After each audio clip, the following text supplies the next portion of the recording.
గోవాలో విషాదం చోటు చేసుకుంది. సిర్గావ్లోని లైరాయిదేవి ఆలయంలో జరిగిన తొక్కిసలాటలో 6గురు చనిపోయారు. 15 మందికి పైగా భక్తులు గాయపడ్డారు. వీరిని హాస్పిటల్కు తరలించారు. మృతుల్లో 2 పురుషులు 2 మహిళలు ఉన్నారు. ఇక సహాయక చర్యలు కొనసాగిస్తున్నామన్నారు అధికారులు. గోవా సీఎం ప్రమోద్ సావంత్ ప్రమాదంపై ఆరా తీశారు. లైరాయిదేవి ఆలయంలో జాతర నిన్న ప్రారంభమైంది. సీఎం ప్రమోద్ సావంత్ దంపతులతో పాటు పలువురు ప్రముఖులు అమ్మవారిని దర్శించుకున్నారు. ప్రతి ఏటా వైశాఖ శుద్ధ పంచమి రోజు జాతర నిర్వహించడం ఆనవాయితీగా వస్తోంది.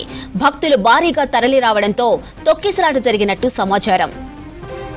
గోవా సీఎం ప్రమోద్ సావంత్ మాపోసాలోని నార్త్ గోవా జిల్లా హాస్పిటల్ను సందర్శించారు. గాయపడ్డ వారిని పరామర్శించి వారికి మెరుగైన వైద్యం అందించాలని డాక్టర్లను ఆదేశించారు. అండగా ఉంటామని బాధితులకు హామీ ఇచ్చారు గోవా సీఎం. గోవాలో విషాదం చోటు చేసుకుంది. సిర్గావ్లోని లైరాయిదేవి ఆలయంలో జరిగిన తొక్కిసలాటలో 6గురు చనిపోయారు. 15 మందికి పైగా భక్తులు గాయపడ్డారని సమాచారం. వీరిని హాస్పిటల్కు తరలించారు. మృతుల్లో 2 పురుషులు 2 మహిళలు ఉన్నారు. ఇక సహాయక చర్యలు కొనసాగిస్తున్నామన్నారు అధికారులు. గోవా సీఎం ప్రమోద్ సావంత్ ప్రమాదంపై ఆరా తీశారు.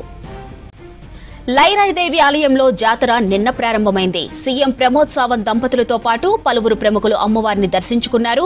ఇక ప్రతి ఏటా వైశాఖ శుద్ధ పంచమి రోజు జాతర నిర్వహించడం ఆనవాయితీగా వస్తుంది. భక్తులు భారీగా తరలి రావడంతో తొక్కిసలాట జరిగినట్టు సమాచారం. గోవా సీఎం ప్రమోద్ సావంత్ మాపుసాలోని నార్త్ గోవా జిల్లా హాస్పిటల్ను సందర్శించారు. గాయపడ్డ వారిని పరామర్శించి వారికి మెరుగైన వైద్యం అందించాలని డాక్టర్లను ఆదేశించారు. అండగా ఉంటామని బాధితులకు హామీ ఇచ్చారు గోవా సీఎం.